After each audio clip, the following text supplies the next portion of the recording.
জাতিসংঘের বার্ষিক সম্মেলন কপ 29। Slogan in solidarity for a green world.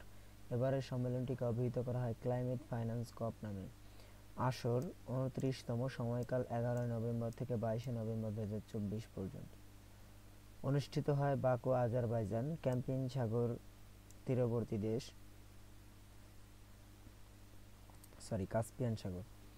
সভাপতি মুক্তার বাহাদুর ওগলু বাবায়েভ, আজারবাইজান। অংশগ্রহণ করে 197টি দেশ ও ইউরোপীয় ইউনিয়ন। সম্মেলন বয়কট করে প্রশান্ত মহাসাগরীয় দেশ পাপুয়া নিউ গিনি। আয়োজক United Nations Frame Convention on Climate Change UNFCCC. COP এর পূর্ণরূপ Conference of the Parties. Bangladesh অন্তর্বর্তী সরকারের প্রধান উপদেষ্টা ডক্টর মোহাম্মদ ইউনূস সম্মেলনে উপস্থিত ছিলেন 11 থেকে 14 নভেম্বর 2024। কপ 29 সম্মেলনে বাংলাদেশের লক্ষ্যমাত্রা 2030 সালের মধ্যে 22% নির্গমন হ্রাস। লস অ্যান্ড ড্যামেজ তহবিল গঠনের চুক্তি সম্পাদিত হয় কপ 27 সম্মেলনে। সম্মেলনে আলোচ্য বিষয়: 1. সম্মেলনটির লক্ষ্য বৈশ্বিক তাপমাত্রা বৃদ্ধির 1.5 ডিগ্রি সেলসিয়াসের মধ্যে সীমাবদ্ধ রাখা। 2. লস অ্যান্ড ড্যামেজ ফান্ড কার্যকর করার উপর জোর দেওয়া, যাতে ক্ষুদ্র দ্বীপ উন্নয়নশীল দেশগুলো এসআইডিএস এবং স্বল্পোন্নত দেশগুলো এলডিসিএস বিশেষ করে ঝুঁকিপূর্ণ সম্প্রদায়কে সহায়তা করে। নবায়নযোগ্য শক্তির ব্যবহার বৃদ্ধিতে পদক্ষেপ নেওয়া, জীবাশ্ম জ্বালানি ব্যবহার ও উৎপাদন ধীরে ধীরে শূন্যে নামিয়ে আনা এবং মিথেনের মতো নন কার্বন ডাই অক্সাইড নির্গমনের উপর দৃষ্টি দেওয়া। সম্মেলনের বড় প্রাপ্তি: জলবায়ু তহবিলের অর্থায়নের বিষয়ে সমঝোতা না হওয়ায় এবারের সম্মেলন একদিন সময় বাড়ানো হয়। ফলস্বরূপ 23 নভেম্বর 2024 দূষণকারী ধনী দেশগুলো কর্তৃক জলবায়ু ঝুঁকিতে থাকা দরিদ্র দেশগুলোকে 2035 সাল পর্যন্ত প্রতি বছর $300 বিলিয়ন, বাংলা টাকায় 30,000 কোটি টাকা প্রদানের প্রতিশ্রুতি দেওয়া হয়। প্রামাণ্য চলচ্চিত্র লতিকা। কপ 29 সম্মেলনে বিশেষ প্রদর্শনীতে উপস্থাপন করা হয় বাংলাদেশের স্বল্প দৈর্ঘ্য প্রামাণ্য চলচ্চিত্র লতিকা। চলচ্চিত্রটির পরিচালিকা শামসুল ইসলাম স্বপন। চলচ্চিত্রটির বিষয়বস্তু নড়াইল জেলার চিত্রা নদীর পাড়ে ঐতিহ্যবাহী মালো সম্প্রদায়ের এক সংগ্রামী নারী ও তার পরিবারের চিত্র। চলচ্চিত্রের মস্কো আন্তর্জাতিক প্রামাণ্য চলচ্চিত্রের উৎসবে শর্ট কম্পিটিশন বিভাগে নির্বাচিত হয়েছিল। বিশ্বমঞ্চ জলবায়ু সংকট মোকাবেলায় ডক্টর ইউনূসের 3.0। 13 নভেম্বর 2024 জলবায়ু পরিবর্তন বিরূপ প্রভাব মোকাবেলা করে নতুন বিশ্ব গড়তে কপ 29-এর 3.0 তত্ত্ব তুলে ধরেন তিনি। 27 সেপ্টেম্বর 2024 যুক্তরাষ্ট্রের নিউ ইয়র্কে জাতিসংঘের সাধারণ পরিষদের 79তম অধিবেশনে 3.0 নিয়ে কথা বলেন। 26 জুলাই থেকে 11 আগস্ট 2024 অনুষ্ঠিত প্যারিস অলিম্পিকের মূল বার্তা ছিল 3.0। 3.0 তত্ত্ব। 3.0 বা 3.0 হলো একটি সামাজিক ও অর্থনৈতিক দৃষ্টিভঙ্গি যা তিনটি গুরুত্বপূর্ণ লক্ষ্য অর্জনের উপর ভিত্তি করে গড়ে উঠেছে। 3.0 3 লক্ষ্য: শূন্য দরিদ্র, শূন্য বেকারত্ব, নিট কার্বন নির্গমন।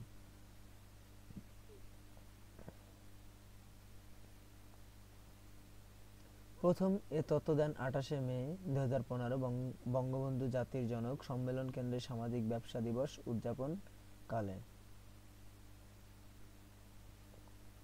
তত্ত্বটি সম্পর্কিত তার বিখ্যাত গ্রন্থ এ ওয়ার্ল্ড অফ 3 প্রকাশিত হয় 2017 সালে। 3.0 প্রয়োজন 3.0 পরিকল্পনার জন্য 4টি জিনিসের প্রয়োজন হয়, সেগুলো: তরুণদের শক্তি ও সৃজনশীলতাকে কাজে লাগানো, প্রযুক্তি শক্তির ব্যবহার, ব্যবসাকে সামাজিক ব্যবসায় রূপান্তর ও সুশাসন নিশ্চিত করা। Pope Francis Yunus 3.0 club. ক্লাবের নাম পোপ ফ্রান্সিস ইউনুস 3.0 ক্লাব। স্থান: রোম, ইতালি। চালু হয় 16 নভেম্বর 2024। চালু করেন যৌথভাবে ডক্টর মোহাম্মদ ইউনুস ও খ্রিস্টান ধর্মগুরু পোপ ফ্রান্সিস। উদ্দেশ্য: মানবতার জন্য একটি রূপান্তরমূলক ও অন্তর্ভুক্তিমূলক ভবিষ্যতের সূচনা করার প্রয়াস। বিশ্বজুড়ে 3.0 ক্লাব রয়েছে অন্তত 4,600টি। এসডিজি কার্যক্রম 3.0 টেকসই উন্নয়নের লক্ষ্য এসডিজি অর্জনে সরকার গৃহীত কার্যক্রমে ডক্টর ইউনূস 3.0 তত্ত্ব যুক্ত করার চিন্তা করছে সরকার। সরকারি ও বেসরকারি উভয় পর্যায়ে এই তত্ত্ব কার্যকর প্রয়োগের মাধ্যমে টেকসই উন্নয়নে অভীষ্ট লক্ষ্য অর্জন করা সহজ হবে বলে মনে করছেন সরকারের নীতি নির্ধারকেরা। বাংলাদেশ 2030 সালের মধ্যে এসডিজি অর্জনে বদ্ধপরিকর, ফলে টেকসই উন্নয়নের সব সূচকের অভীষ্ট অর্জনের ক্ষেত্রে 30 অনুঘটক হিসেবে কাজ করবে। সম্মেলন গঠিত G0 ফোরাম। ফোরামের নাম G0, গঠিত হয় 12 নভেম্বর 2024। ফোরামটির গঠনের নেতৃত্ব দেয় ভুটান। লক্ষ্য কার্বন নিঃসরণ কমাতে গঠিত হয়। সদস্য দেশ 4টি: ভুটান, পানামা, সুরিনাম ও মাদাগাস্কার। এটা শর্ট নাম VMPS, মনে রাখতে পারেন। সদস্য 4টি দেশের বৈশিষ্ট্য: সদস্য দেশগুলোর কার্বনহীন বা কার্বন নিরপেক্ষ দেশ। সদস্যভুক্ত 4 দেশে দূষণমাত্রার চেয়ে কম পরিমাণ কার্বন নিঃসরণ হয়। যে অল্প পরিমাণ কার্বন নিঃসরণ হয় সেগুলো শুষে নেওয়ার মতো পরিবেশ ব্যবস্থা রয়েছে, ফলে সদস্যভুক্ত দেশগুলো থেকে কার্বন নিঃসরণের কারণে উৎসাহন হয় না।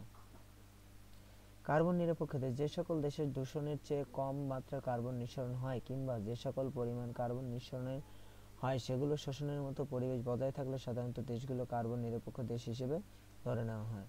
কার্বন নিরপেক্ষ দেশ নেট জিরো এমিশনস হলো Bhutan, Panama, Suriname, Guyana, Madagascar, Comoros, Gabon, Niue. গড় জাতীয় সুখের তালিকায় পৃথিবীর শীর্ষ দেশ ভুটান।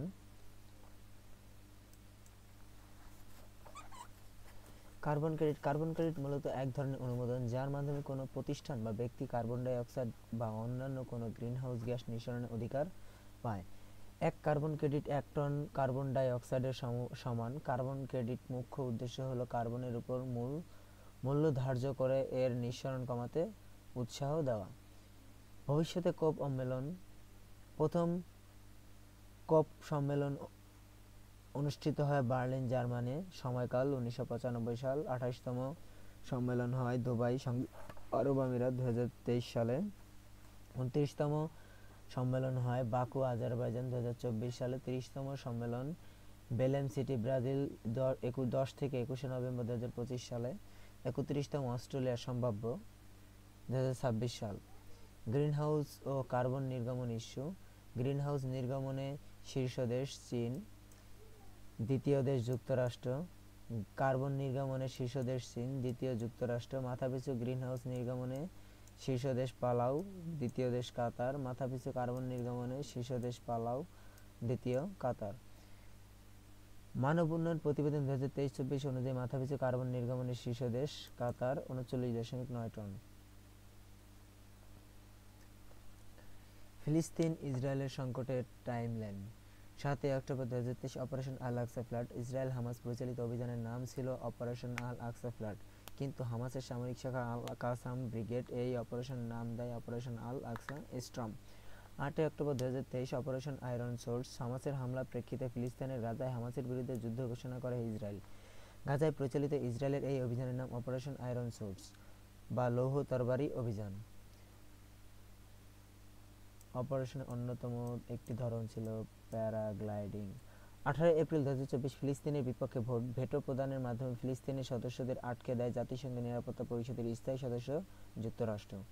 ভোটদানে বিরত থাকে যুক্তরাজ্য ও সুইজারল্যান্ড। 10 মে 2024 জাতিসংঘের সাধারণ পরিষদে ফিলিস্তিনকে জাতিসংঘের পূর্ণ সদস্য করার পক্ষে প্রস্তাব পাস হয়। জাতিসংঘের সাধারণ পরিষদে ভোটাভুটি হয়। প্রস্তাবটির উপস্থাপক সংযুক্ত আরব আমিরাত। প্রস্তাবের পক্ষে ভোট দেয় 143টি দেশ। 24 মে 2024 আইসিজি কর্তৃক হামলা বন্ধের আদেশ। আন্তর্জাতিক ন্যায় বিচার আদালত ফিলিস্তিনের রাফা ইসরায়েলকে হামলা বন্ধ করার আদেশ দেয়। 1 থেকে 3 সেপ্টেম্বর 2024 যুদ্ধবিরতি। পোলিও টিকাদান কর্মসূচি বাস্তবায়নে বিশ্ব স্বাস্থ্য সংস্থা WHO এর আহ্বানে গাজায় 3 দিনের যুদ্ধবিরতি দেয় ইসরায়েল। ফিলিস্তিন ইসরায়েল সংকটের আদ্যপ্রান্ত: 2024 বেইজিং ডিক্লারেশন, পূর্ণ নাম Beijing declaration on ending division and strengthening Palestine national unity. পরিচিতি: বেইজিং ডিক্লারেশন নামে ধরন আন্ত-ফিলিস্তিন চুক্তি স্বাক্ষরিত হয় 23 জুলাই 2024। স্থান বেইজিং, চীন। মধ্যস্থকারী চীনের পররাষ্ট্র ওয়াং ই। জাতীয় ঐক্য প্রতিষ্ঠার প্রধান প্রতিদ্বন্দ্বী ফাতাহ আন্দোলনের 14টি দলের সঙ্গে এই চুক্তি স্বাক্ষর করে হামাস।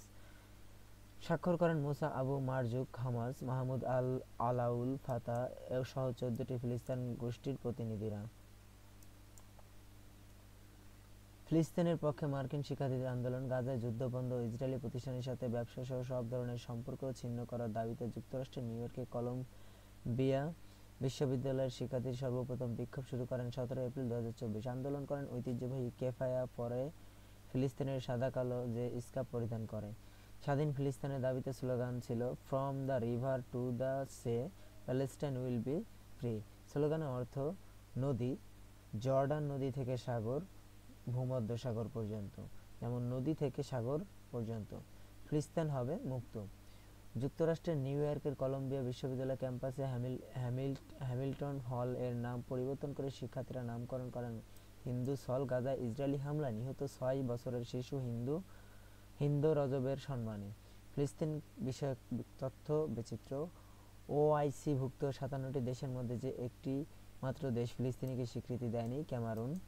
গাজায় হামলার প্রতিবাদে যে দুটি দেশ ইসরায়েলের সাথে কূটনৈতিক সম্পর্ক ছিন্ন করে, বলিভিয়া, কলম্বিয়া।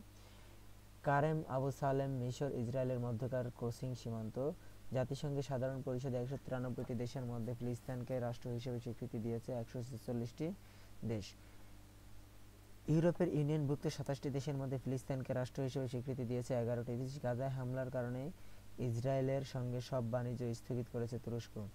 ইসলামফোবিয়া বা অ্যান্টো মুসলিম সেন্টিমেন্ট দিবস 15 মার্চ। প্রথমবারের মতো সমুদ্রপথে সাইপ্রাস থেকে গাজায় ত্রাণ পৌঁছেছে 12 মার্চ 2024। খাদ্য সরবরাহ করে মার্কিন দাতব্য সংস্থা ওয়ার্ল্ড সেন্ট্রাল কিচেন। ফিলিস্তিন ইস্যুতে দুই দেশের মামলা। 29 ডিসেম্বর 2023 ইসরায়েলের বিরুদ্ধে দক্ষিণ আফ্রিকার মামলা।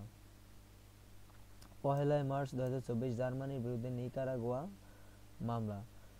ইসরায়েলের বিরুদ্ধে দক্ষিণ আফ্রিকার মামলা। গাজায় ফিলিস্তিনিদের উপর গণহত্যা চালানো ইসরায়েলের বিরুদ্ধে আইসিজিতে মামলা করে দক্ষিণ আফ্রিকা। সময়কাল 29 ডিসেম্বর 2023। আইসিজির পূর্ণরূপ International Court of Justice. ICJ Gaza উপত্যকার রাফা শহরে আগ্রাসনে বন্ধের জন্য ইসরায়েলকে আদেশ দেয় 24 মে 2024। ইসরায়েল ও হামাসের মধ্যে যুদ্ধবিরতি মধ্যস্থতা মূলত কাতার ও মিশর। জার্মানির বিরুদ্ধে নিকারাগুয়ার মামলা।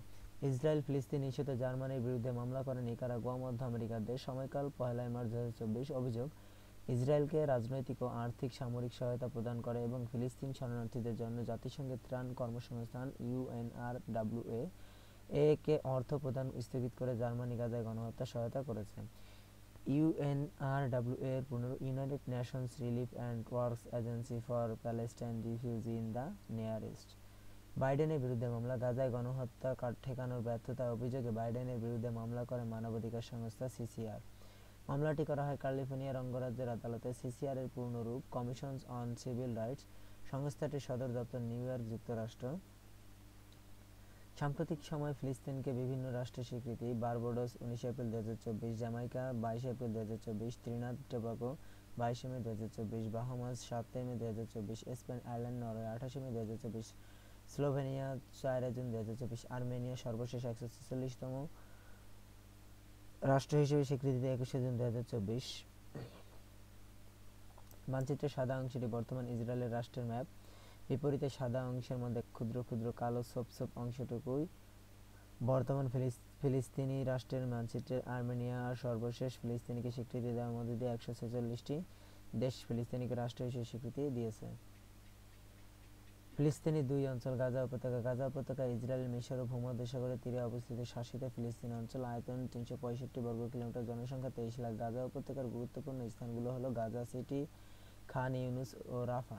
রাফা সীমান্তে মিশরের সিনাই উপদ্বীপ সংলগ্ন একটি সীমান্ত পথ যেটি গাজার সর্ব-দক্ষিণে অবস্থিত। এরেজ সীমান্ত ইসরায়েল ও ফিলিস্তিনি গাজার মধ্যে অবস্থিত একটি সীমান্তের নাম। পশ্চিম তীর ইসরায়েল ও জর্ডানের মধ্যে অবস্থিত ফিলিস্তিনি শাসিত অঞ্চল। আয়তন 5655 বর্গ কিলোমিটার। জনসংখ্যা প্রায় 29 লাখ। বর্তমান পশ্চিম তীরের গুরুত্বপূর্ণ স্থানগুলো হলো জেরুজালেম, হেব্রন, নাবুলাস, জেনিন, তুলকার্ম, রামাল্লাহ, বেথলেহেম ও জেরিকো। ফিলিস্তিনের দুই অঞ্চল নিয়ন্ত্রণকারী রাজনৈতিক দল হামাস নিয়ন্ত্রণ করে ফিলিস্তিনের গাজা অংশকে। হামাস শব্দের অর্থ উদ্যম ও সাহস, উদ্দীপনা। প্রতিষ্ঠাতা 10 ডিসেম্বর 1987। সদর দপ্তর গাজা উপত্যকা, ফিলিস্তিন।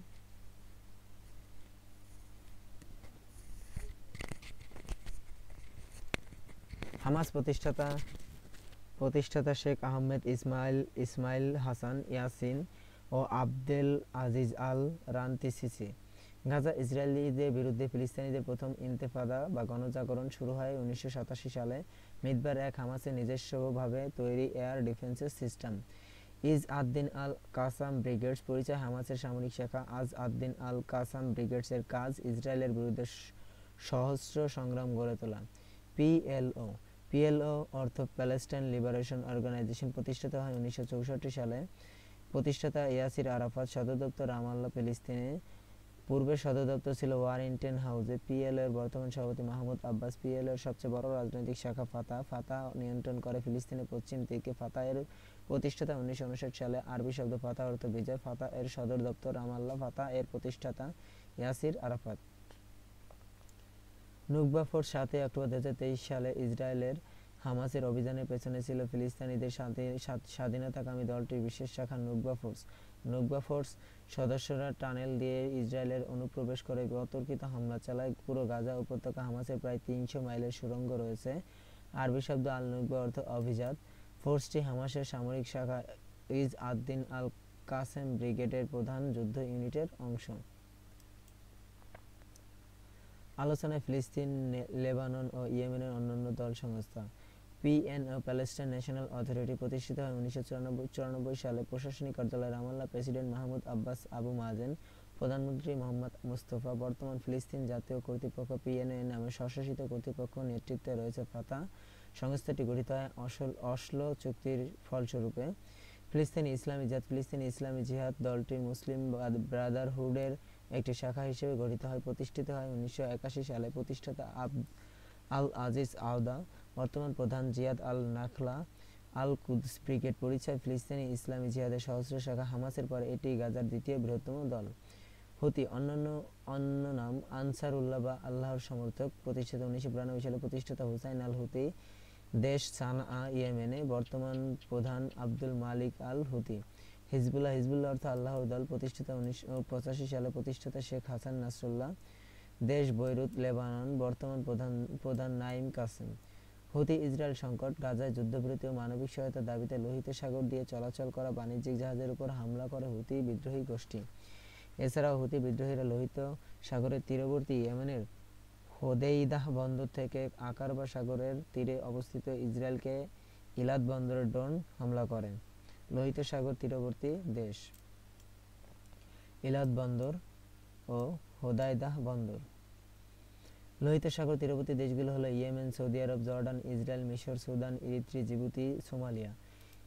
ইলাদ বন্দরটি ইসরায়েলের সর্বদক্ষিণে লোহিত সাগরের তীরে অবস্থিত।